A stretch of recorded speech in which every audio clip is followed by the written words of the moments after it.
Oops, I did it again. I turned on this thing and didn't make sure it was on. Yeah, I just talked for about 14 minutes before I realized that I forgot to push the when you plug this um, Blue Yeti microphone into the USB port, it automatically is on mute, and then you have to push it so that the red light is on constantly, because when it's on mute it blinks. So I just happened to glance up and it was blinking after 14 minutes. And boy, was I hilarious during that 14 minutes. What a waste. But anyways, I saw a ghost yesterday. And yeah, it's really bright here. I can't figure out how to minimize the glare. You know, all my beauty secrets too, man. Just being ruined by this lighting. It's terrible. But anyways, I saw a ghost yesterday. It's like after a minimum of 12 weeks through the months of January, the evil months of January and February and early March, the cat with the cauliflower ear shows up bold as brass. And I'm like, what in the fuck am I seeing? I already grieved for this cat. The last time I saw this cat was from the 20th of January to the 26th of January. And then, like, the next week, we had lows below zero, like -4. I actually looked it up on the almanac thing. -4, -6. That's how I know that that was the last time I saw him, because that's when I was like, where is this cat? So I might have saw him as late as like the 20th of January. At but at a minimum, it's been 12 weeks since I saw him. And we had evil weather here, as always, in northern Ohio in January and February. So I never saw him, and he had a routine marked out where he would hide underneath the neighbor's deck. I guess he found a warm spot to lie there. And then he would pop out like he'd be almost the first to the food dish every time. And then when you don't see him and he changes his habits like that, and a lot of times when it's below zero, they'll find a place where they're holed up and warm and just live off their fat, because it's too much risk coming out in the weather. They don't expose themselves to weather. They got that survival instinct. And it's sort of like with this black cat that he hates rain. He don't ever come out in the rain. So he's a short-haired cat. So I have a white cat and I have a black cat because I believe in the quality and I believe in the content of a cat's character over the color of their fur. So, you know, I thought about calling the one cat nigger and the one cat honky just to see how people would react to it. But people got no sense of humor. I figure if I'm racist to both of them, what difference does it make? But people don't got any sense of humor these days when it comes to words. But anyways, yeah, I'm like, I can't believe what I'm seeing, and it's like, well, I kind of felt obligated to give him something, even though I wasn't happy to see him, which was weird because I already grieved for him, and I was like, now I got to put up with this asshole all over again. I already grieved for you, I already accepted your death. I was like, I knew there was a possibility that somebody took you in their house. And the only reason I kicked him out of the house was because he shit upon everything. He shat on my bed. He shat on a chair that I had to throw out. I cleaned up the bed. I didn't have no choice. I couldn't afford a mattress at the time. So I cleaned it up and put bleach on it and everything else and just cleaned the living hell out of the mattress. And the sheet. The sheet I just threw away. I just threw the sheet away. And but it went soaked through into the mattress a little bit. But anyways, I was like, after he ruined that chair, I'm like, man, you're gone. It's like, that's it. You're an outside cat. You don't like being an outside cat. So he found somebody to take him in. And I wonder if he shit and piss all over their house. And they're like, you know what? It's warm out now. The hell with you. And threw him out. Because he took like a human sized number two on my favorite chair. And then that wasn't enough. He had to do a number one on top of it. So I'm like, there's a clean litter box, literally a non-used litter box that he had access to. It's like, what kind of psychological problems? What message are you sending me here? That you have, like, I don't know, the rest of my family contempt for me. So that chair was just a lost cause. I just threw it outside. I remember cleaning it up as best I could and then just rolling it because it was a huge chair, and just threw it out myself by myself. This was so long ago that I could do that, and now my legs suck, so I can't do that anymore. But anyways, saw the cat yesterday and threw him some turkey because somebody gave me some turkey. But this person has given people food poisoning before by giving them expired food, which, there's no expiration date on a shank of turkey. So I don't know when this turkey was cooked. I'm not eating this turkey, but another person this person gave food to did not read the expiration dates on things and got food poisoning. So I'm like, I don't know when this turkey was cooked. It doesn't smell bad, but I don't screw around with poultry or fish, especially fish. It's like I don't screw around with that stuff. It's like I've had food poisoning, didn't like it. So yeah, my feelings were weird about that. It's like I'm not happy to see that cat, and the first thing that was yesterday when I saw him and gave him a little bit of turkey, just because I don't know. I was like, well, good for you. You're a survivor. I don't really want to see you anymore, but here's some turkey for you. So I had that turkey to get rid of and threw him some turkey out the window. So this morning I look out the window and I see the good old black cat sitting on top of that cat house cat box thing that I made out of a cooler for him for the winter that they hardly ever used. And I'm like, I see him and I'm like, well, there, I'm going to give him some of that turkey to get rid of it. So I tore up a bunch of turkey, threw it out there for him. And cat with the ghost with the cauliflower ear pops his head out of that box and looks around like, anything come for me? Like in the color purple. And I'm like, God damn it, now I gotta feed this stupid cat. And then, like, I threw down a little bit of soft food for him. And I didn't give him no turkey, but I threw down a little bit of soft food for him. But I don't want to feed that cat. And now I'm feeding this other cat with the white paws and the black cat. I gotta buy these 30-pound bags of, like, hard cat food that they used to be able to get them for like $20 from Walmart, but now they upped the price to 24. So that's like $24 a month there, and then if you buy them the soft food, I mean, it cuts into my budget. And it's annoying besides. It's really annoying because you got to put down separate trays on strings, and the strings get all tangled up. And when I wake up, all I want is to get my coffee and to go back to bed. But I got to wake up, get my coffee, and then feed those animals that have been waiting to eat all night. Being a compassionate soul and understanding hunger my own self. So yeah, that was like seeing a ghost. I'm like, you're supposed to be dead. I already grieved for you, and there you are, as fat and as healthy looking as ever, looking better than the last time I saw you, which means somebody took him in for the winter, because I never fed him. That's 3 months. You know, he should be dead if nobody took him in for the winter. So he buddied up to somebody and they were like, "Oh, you poor thing." Or maybe he had a secondary house lined up all the time, but he just never really used it because he didn't have a collar on. But we had a cat that had like 3 houses it would go to. We were the primary caregivers, but it come back one day and we never put a collar on it. And it had a collar with a little heart with a name on it. I don't remember what the name was. Too many years ago. We called the cat Madam because she was all classy and stuff, for a cat. Very classy animal. Very big animal. And anyways, they do that kind of stuff. So wasn't completely like shocked, but it was like seeing a ghost because I already grieved for the cat and I just assumed it was dead.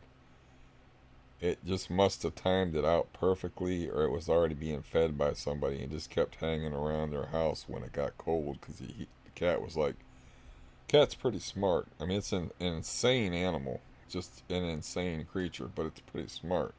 So it's probably like, I know that guy with the bald head don't let me in the house, but this other guy that I hang around, he might, you know. So when it got started to get, when the insane creature in question started to like feel that internal thing they got that we don't have, where they can feel that barometric pressure drop, they know that bad weather's coming. It probably like hung around that dude and buttered him up, and then that dude or lady, and then that person was like, "Oh, you can't be out here in this cold, you poor thing," and then took the cat in. And that wasn't the only sub-zero temperatures we had, because I looked in the almanac. We had sub-zero temperatures, like we had like 2 weeks of really bad weather, where like it would kill any animal that didn't have proper shelter and food. And water was a problem even, because we have a running stream, like I don't know, 300 yards from my house, where I just let them get water out of that. But that was frozen up, so even getting water out to them was a problem, which I did a poor job of. I figured they could eat snow. There was a lot of snow around, because water is really tricky to lower out a window. It's not easy to do. And you know, even if you pour water out into a container, it gets muck and leaves and uh, garbage in it, and then it freezes up. It's really tricky to water an animal uh, out of a window with a 15-foot drop. So yeah, crazy, man. But that cat was like entertaining. He was mentally ill, but he was like entertainingly mentally ill. Like he would do like weird nonsensical crap. Like it's almost like he did it on purpose. But I had a recliner, and I like passed out in the recliner barely at 3 o'clock in the morning. I think I was still smoking dope at the time. And he jumped on top of the refrigerator, and there was a phone book on the refrigerator, and he pushed it off the refrigerator, and it dropped 6 feet onto the floor. A heavy phone book, smack, and scared the living shit out of me. And then another time I remember, I before I got into laptops, I had the old desktop computer with a monitor set up and everything, and it was over here, and I had a table over here, and I made myself breakfast, bacon and eggs, and I swear to you that I made the bacon and eggs. I set the plate here. I turned around and looked at the computer. I looked back, and that cat had already jumped up on the table and had both things of strips of bacon in its mouth. And it looked like a mustache. It looked like a Raleigh fingers, like an exaggerated mustache. And it was trying to it had its face over top of my eggs, and I had to throw out my whole breakfast. I'm like, how did you do that in 2 seconds? Because I just literally looked over at the computer, clicked the mouse to get it going, and turned around and looked, and that cat had ruined my breakfast. And he used to do weird shit, like try to make ridiculous jumps that it could never make because it was too fat, and like fall woefully short. And like just randomly, he was the clumsiest cat ever. He was just entertaining animal. But shit, you know, it was like seeing a ghost yesterday, and now it's gonna hang around, and I gotta feed it. It's like, no, go eat at the other guy's house that you've been staying at for 3 weeks. So my mood has not improved as far as like my benzo situation. The anxiety's knocked back a little bit. That's only because for the first time in like ever, I'm actually following the doctor's directions and taking 10 milligrams of Valium 3 times a day. I'm also taking blood pressure pills. I mean, well, I was like way ahead in my volume. I haven't even tapped into the 90 pill bottle that I got on the 23rd. It's April 6th. What is that, like 2 weeks? No, that's like 17 days. And I got about 10 of those buggers left. Eh, roughly, let's see, 9. About 9 of those buggers left. But no, I'll just go ahead and post it below here for anybody who's interested in the Benzo angle and not interested in ghost cats.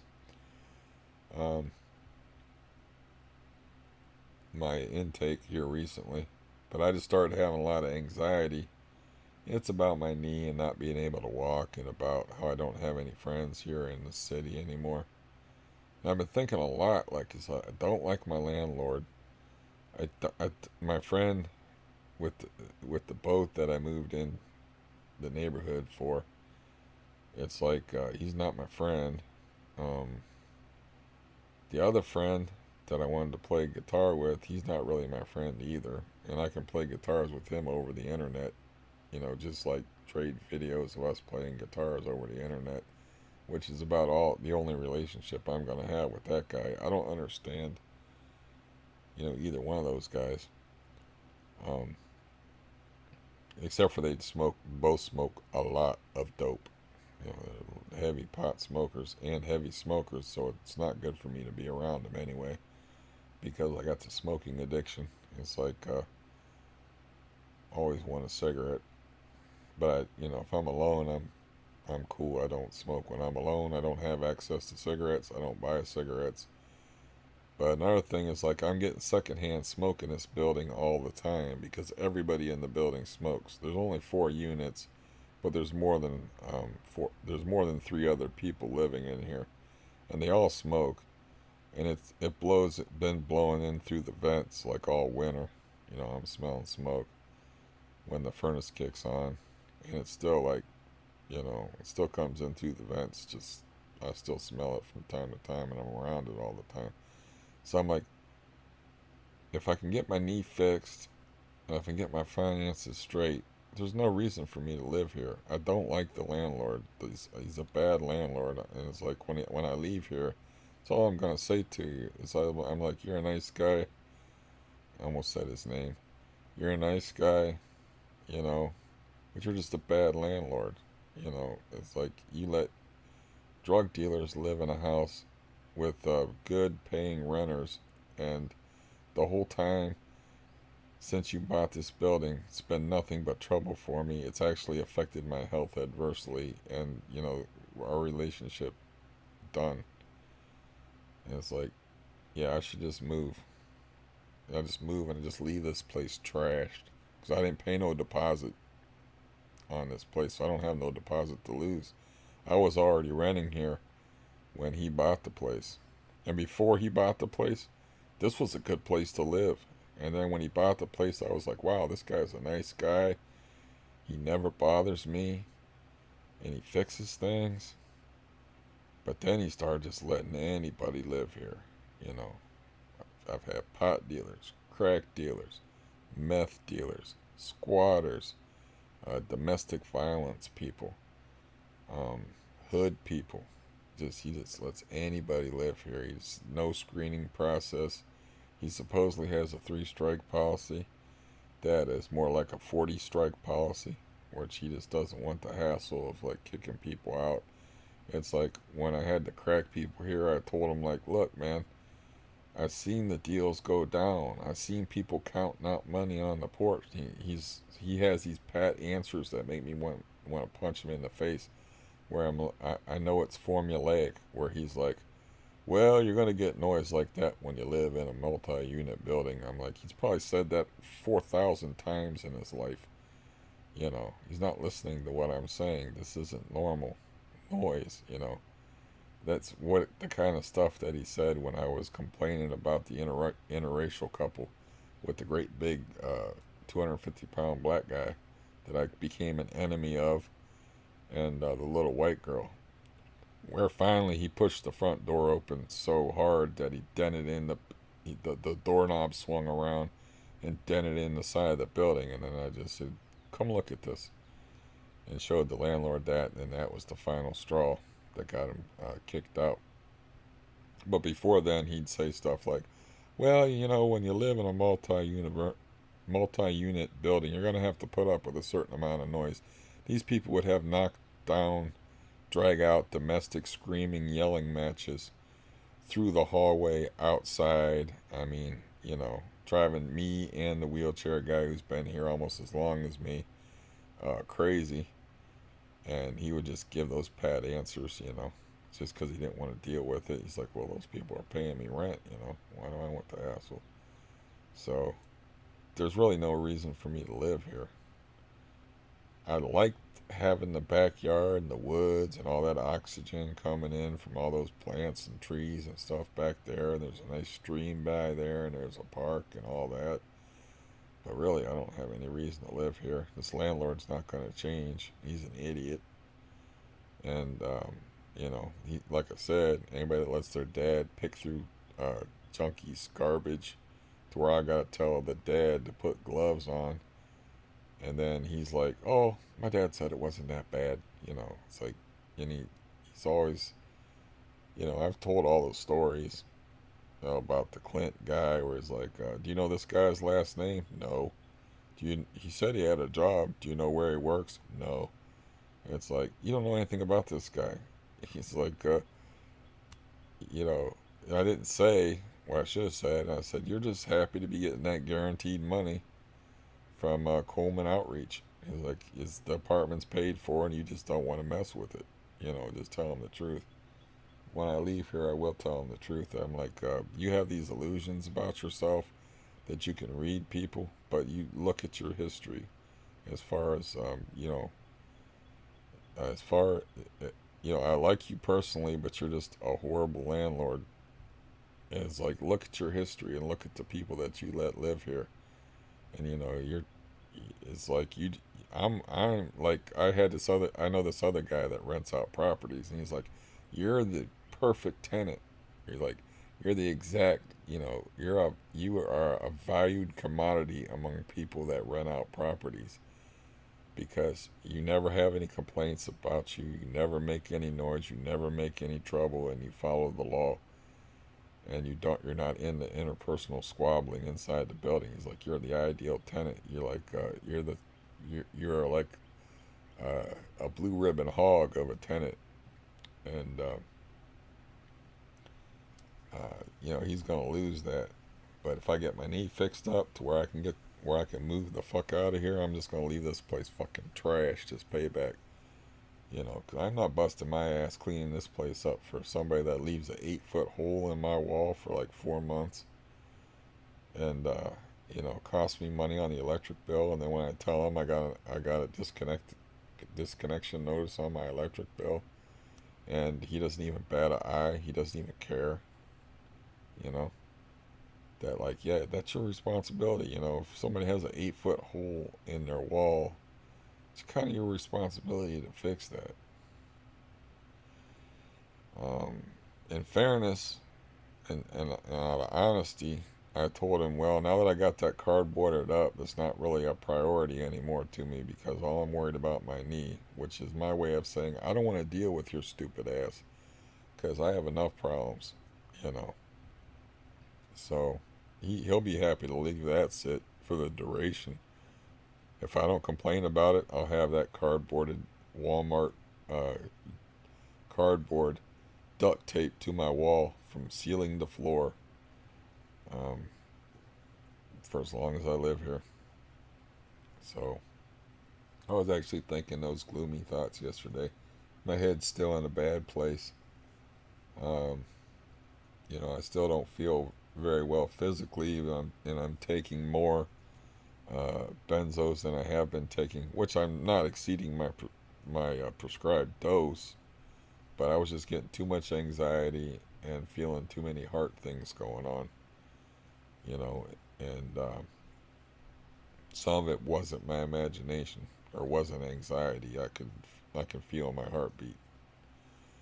I actually tack onto a video onto this where you can actually see. I can actually also see my heartbeat, which I was told was an unusual thing, because I remember, like, I was in my 20s and this nurse was just looking at my stomach, and she was like, I can see your heart beating in your stomach, because I was talking about how I was kind of like rearranged and slapped together like a Frankenstein's monster, because I had all those reconstruction surgeries and stuff. And she goes, yeah, it's kind of strange.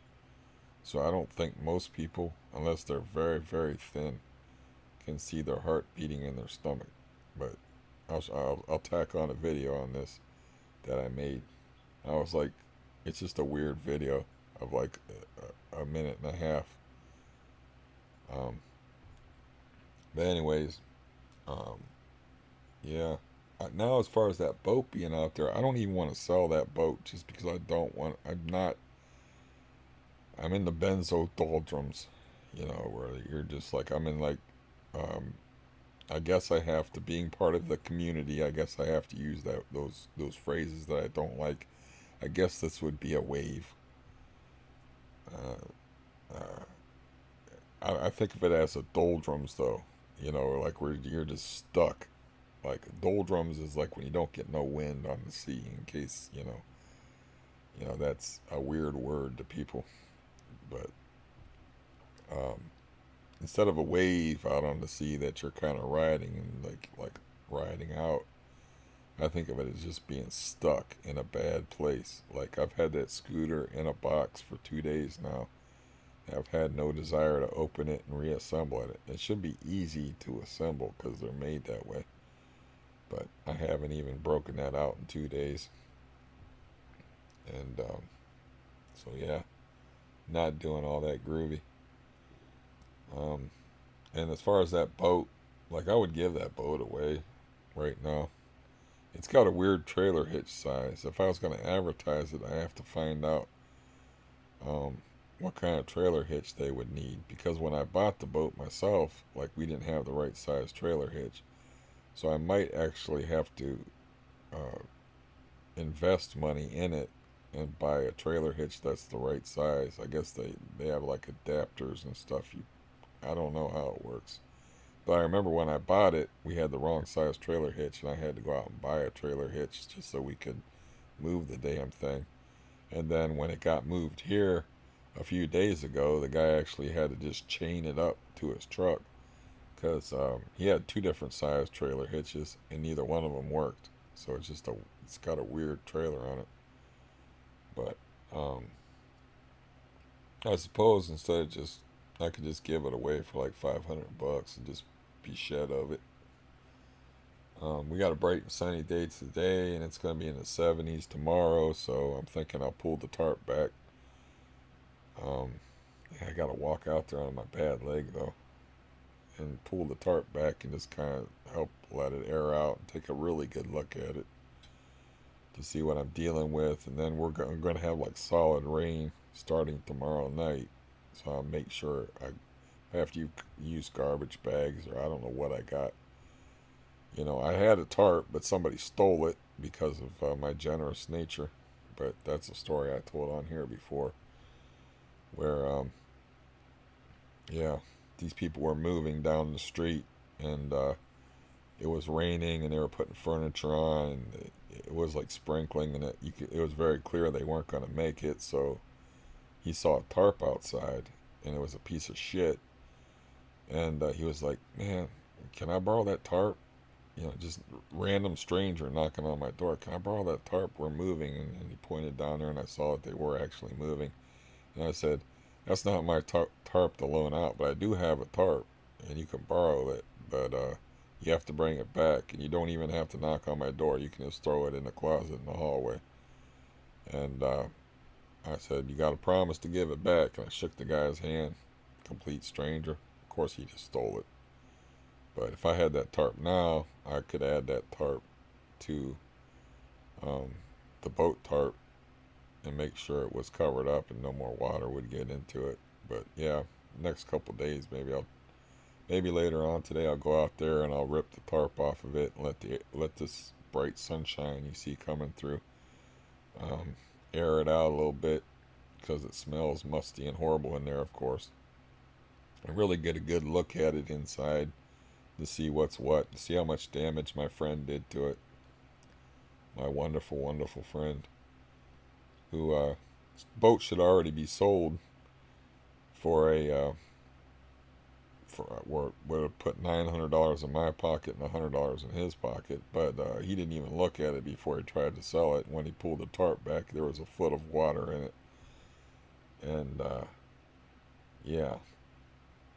No, I don't think he has a sump pump or anything where he could have got that water out of there to sell it, but he didn't even look at it, so he don't give a shit about it. But the thing about that guy, and we'll call that guy's name Jimmy.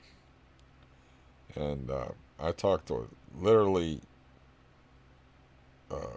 a person he considers a brother, and his brother said about him, Jimmy cares about Jimmy, and that sums him up.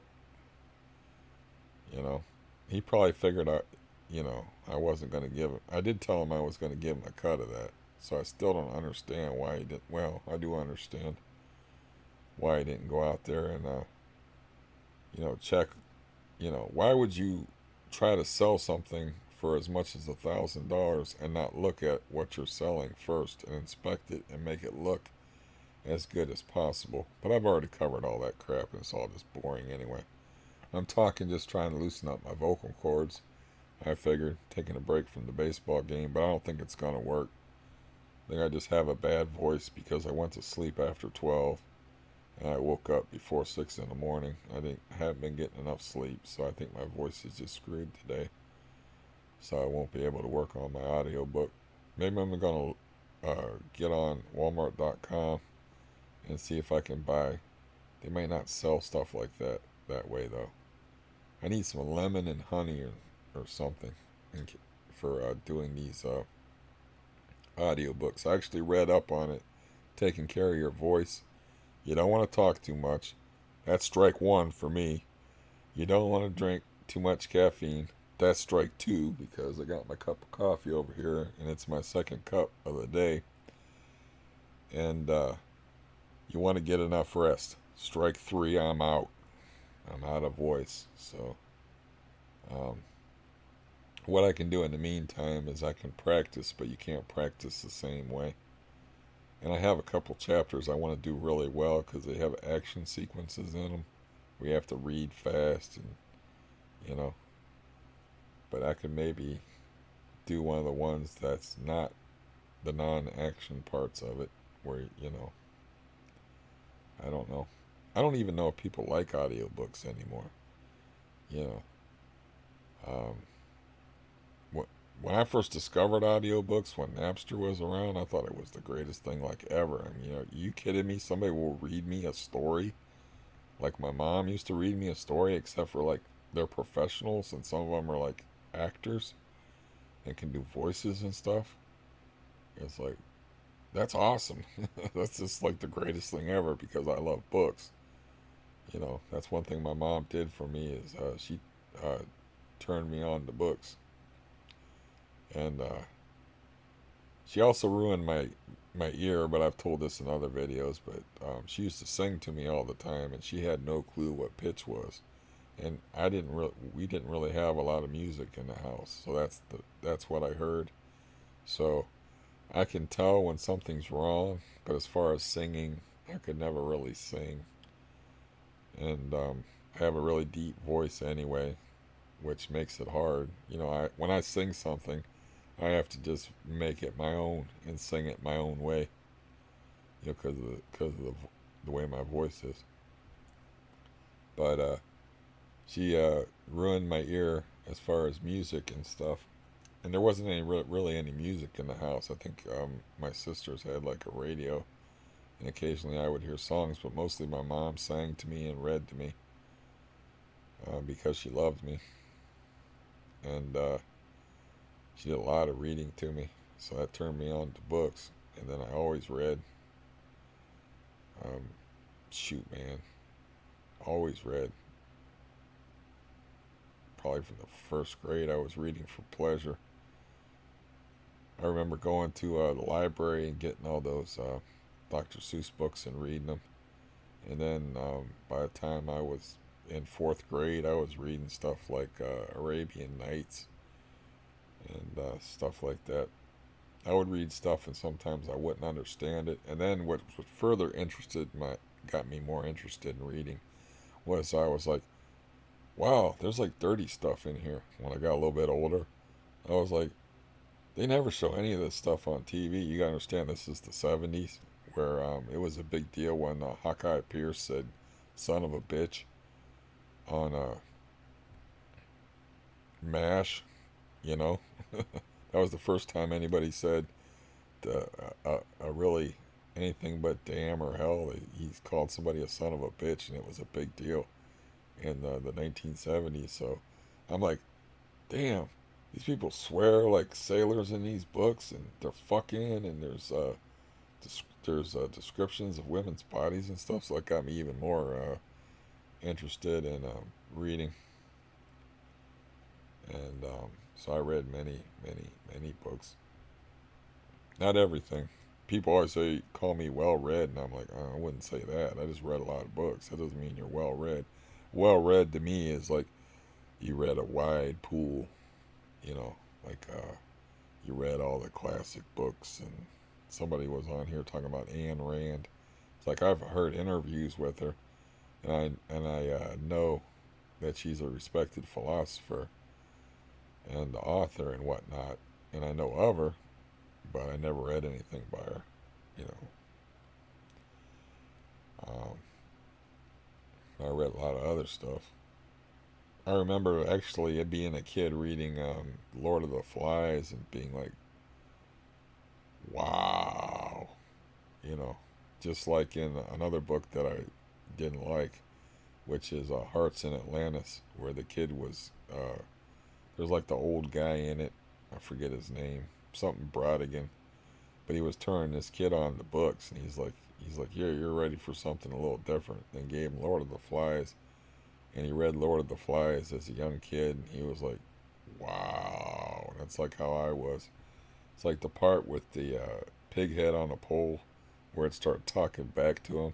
I still remember the shivers that I got from that, and I knew I was also knew instinctively that I was reading about some deep stuff about the human condition. Whenever I read that in the fourth, fifth, sixth grade, or whenever I read that, I knew that like this is some heavy stuff here. There's a lot going on here besides a bunch of kids stranded on an island having trouble getting by. Um, well, that's about 37 minutes, and my voice still hurts, and I guess it's going to continue to hurt. I also I'm think I got like my psychiatrist appointment, and it's dumb the way they scheduled it, but I got to call him again.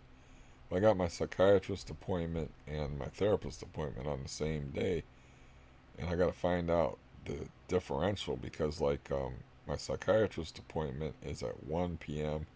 and then when a therapist comes to the house it might be like at 3, and depending upon what service I'm using, I might not get home by 3.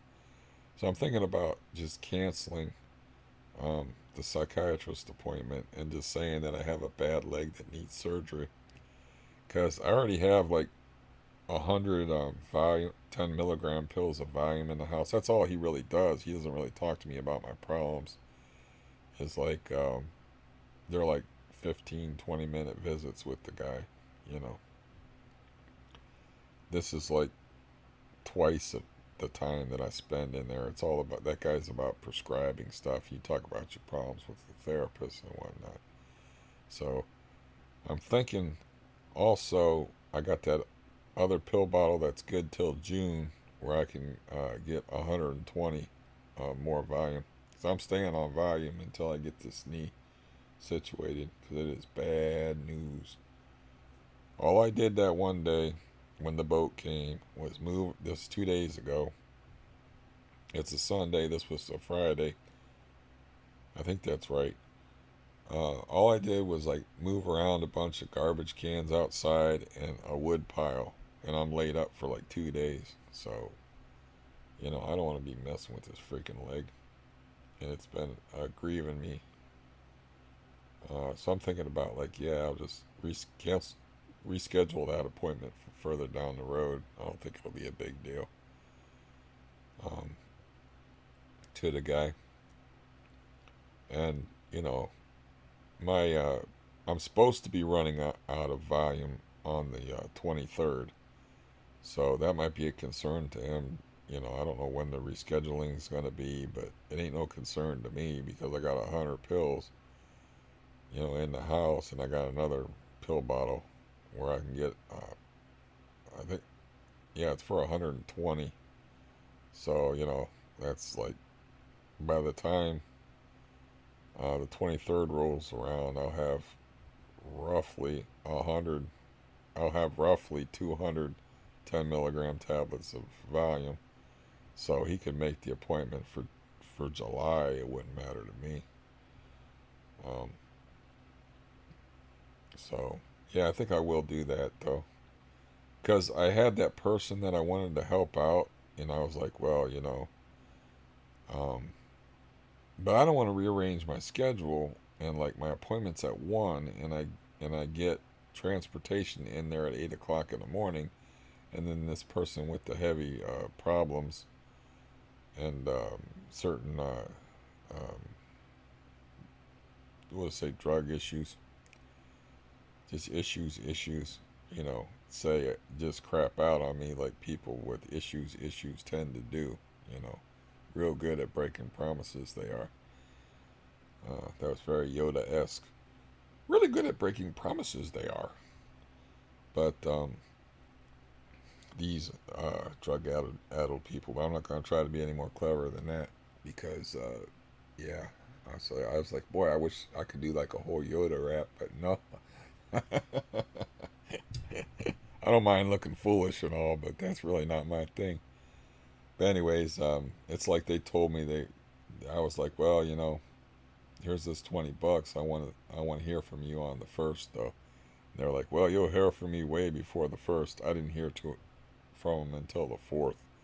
So, you know, I'm not doing that for her. If that person wants to, I already tipped the gender. So if she wants to call me, ask for help, and ask like I'm ready to go in, you know, then I'll go in with her. Keep my word. Especially the way I've been feeling lately with the untrustworthy heart and the anxiety and stuff.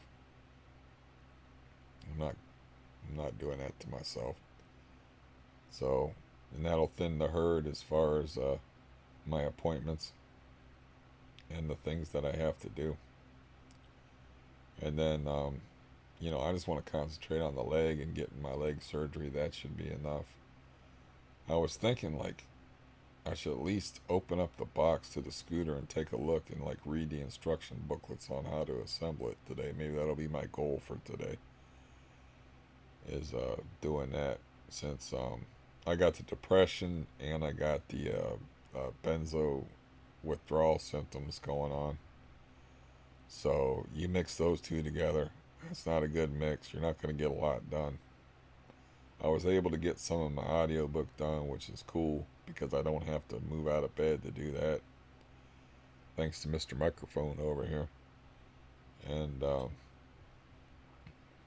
yeah, I can continue to work on that. And I think I can continue to get better on that. And as far as like redoing the Iceberg Hermit, now that I have figured out how to like do small sections and piece them together, that should be easy. Because I was like forcing myself to read whole chapters and getting them correct. This way I can just do like, I just take like a pencil and mark it in the book like I'm reading up to this point and then stopping. I find a good stopping point, where it like changes scenes or whatever.